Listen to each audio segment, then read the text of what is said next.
more be a say, President Mahama and a rent control commissioner acting, say, men for down 6 months. It move a transfer landlord for the year. So no way.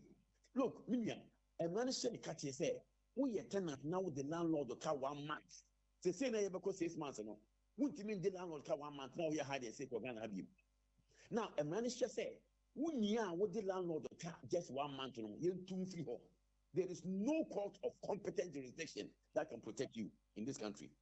It is a wood will be Fred, Mr. Ojina Hokakra. O say near Abbas say no chese. Say wo ye tenant, una wo hind dine. Na odi ufie raka bosume baako. Na wanye wadwin say wo tua. Emra no ehye anase emra no makwan ama efiewura no otu. And quite a court to be acquainted you. Or say, engineers so baako and landlord business were to immediately obedient in Ghana ha. Yes, with the landlord current I win Chanica. Because Emra say a short. Now landlord na win Chanica na wo ya had a second. Abra when you were boosting for the no.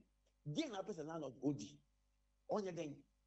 Now landlord no as the pay no the income no. One local idea and I don't know you know medidi. You can't say me buy yare. Me mama yare. And so what? It's neither here nor there. Landlord need an investment and can landlord for and cabana minimum kill get that one thing. Because abandoning means see down a bit more compared the landlord. So I would say a protected landlord and also most of the didn't know be material media so it may sound sending signal say we a tenant to a mine now with the landlord the come 1 month you don't have any reason to be in that property. About rent control will get you evicted immediately. Matthias, yeah, to us. Yes.